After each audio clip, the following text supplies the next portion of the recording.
What's up everybody and welcome back to my channel. It's time for a recap of what went down on 90 Day Fiancé Season 7 Episode 12. In this video we're going to be talking about Michael and Juliana as well as Robert and Annie. So I was really lucky. I was perusing YouTube this morning and found that someone had uploaded the full video. So I got to finally see it after so many weeks. Anyway, let's start off with Michael and Juliana. So we saw the two of them get married. It was a really, truly beautiful ceremony, especially with the fact that his ex-wife was their officiant and both of their children were quite instrumental in their wedding. So let's just back up really quickly to get started talking about it. Before walking down the aisle, we saw as Juliana cried because she hadn't heard from her family the entire day, and she was just so devastated about it. Of course, this was her wedding, her first ever wedding. I'm not saying that as if she's gonna get married another time, but and she's super young, she's all alone in a different country, marrying someone much older with children,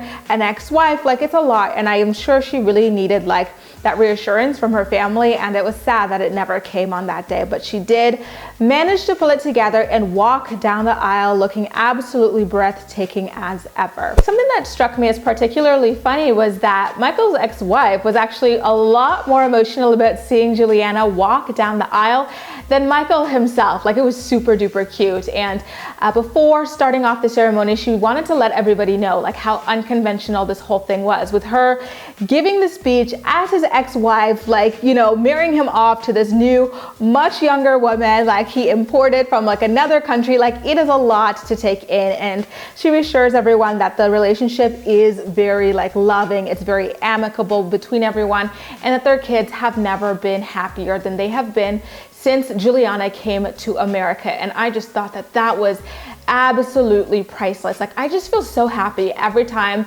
I see her, his ex-wife, in Juliana's relationship.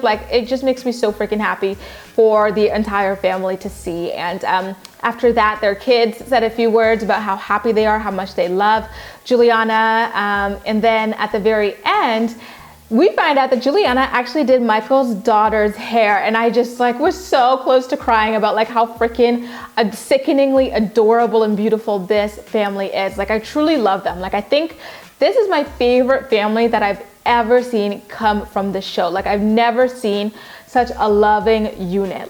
It's just so beautiful to watch. They truly are a palate cleanser in between scenes, what we're about to talk about between Robert and Annie.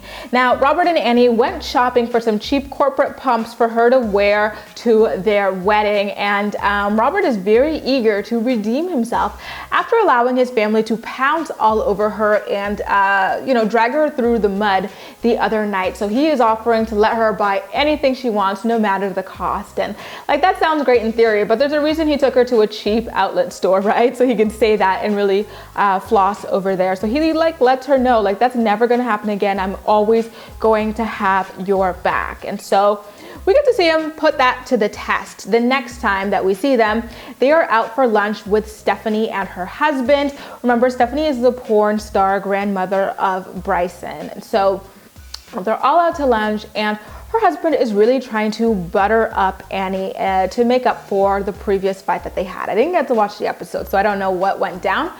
But he's oh, you look so beautiful, Annie. Orange really is your color. And Annie is just not really having it. And he apologizes for the way that they treated her the last time. And again, she's not really having it. And his wife, Stephanie, is not really here for the pleasantries, at all. She doesn't even try to pretend. This woman literally starts talking about how she feels Robert and Annie's relationship revolves around nothing but convenience. She's oh, this relationship of convenience. I just want to make sure that it's the real thing because my grandson, Bryson, is on the line and he's starting to get attached to you. And Annie shuts that down. She's this is a relationship of love. It is not at all a relationship of convenience. You don't know the half of what I do for Robert, and I do all of these things because I love him. And then Stephanie's two-faced ass husband in the confessionals, after telling Annie he's sorry, she looks beautiful, he's yeah, this relationship is not gonna last, and I would prefer it to end sooner rather than later so that it'll be easier for Bryson to process. Then when we pan back into them at the restaurant, Stephanie pulls out a Louis Vuitton encased checkbook and asks Annie how much money it'll take for her to leave them alone and go back to the Dominican Republic. She's clearly this relationship is about money for you, so why don't I make it easier? How much money is it gonna take for you to leave and go back to the Dominican Republic? 5,000, 10,000, 12,000, 15,000, say a number, I'll write it down and you can go away. And Anny told her to shove that checkbook up her ass. She was like, your money is dirty. I know how you earn your money doing porn. Like, this is nothing. I don't want anything to do with it. Like, you are so freaking insulting. Like, I'm not going anywhere. I love Robert and I'm here for him. And you don't even own America. Like, what are you talking about? They deserved every little bit of that tongue lashing that Anny gave them. And then the husband implies that he can get her deported to the Dominican Republic. And Anny responds with, oh, you can? Call Donald Trump to send me to Dominican. Go ahead. And I just have been obsessed with her ever since. She really did hold her own against them, like regardless of how hard they were trying to antagonize her. The whole conversation really shifts when Robert brings up a great point. He's like, wow, you've got $15,000 to send the woman I love back to the Dominican Republic, but you've never offered this kind of money for me to put into a college fund for Bryson, or like for activities for Bryson, taking him to Disneyland or anything like that. Why is that? You say that you're doing this for Bryson, but like, why is this money not being offered to me? Why has it never been offered to me to put into a college fund for him? And they had no answer for that. And so Anny jumps on and she goes, and how come y'all haven't ever called Bryson? As long as I'm here, you guys have never initiated a phone call to talk to Bryson. Every time Bryson talks to you guys on the phone, it's because he is begging to talk to you guys, and Robert has to call your ass up so that you can talk to him. What about that? Again, they had no answer for it. And it is quite fake on their part, like hearing that this is the way that they behave behind the scenes, but in front of the cameras, they pretend that everything they're doing is for this child that they haven't offered anything to.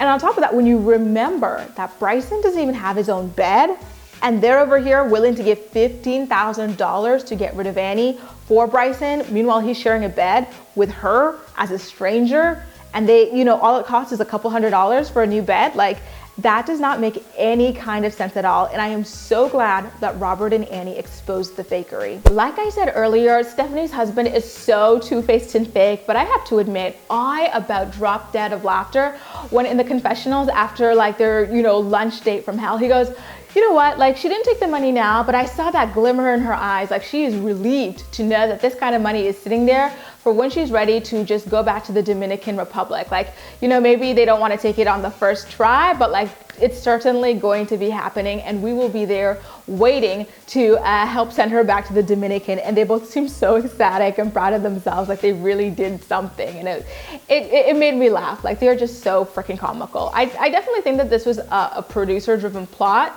I don't think people genuinely act like this in real life, but it was fun to watch nonetheless. How do you feel about the way that Stephanie and her husband treated Anny? Like, in reality, it was so degrading and like just so like hard to watch from an ethical perspective, but like from an entertainment perspective, freaking hilarious. Like, knowing that it was planted, hilarious.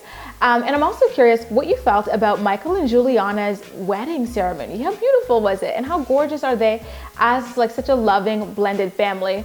Make sure to leave all of your thoughts and opinions in the comment section down below. And as usual, we'll chat.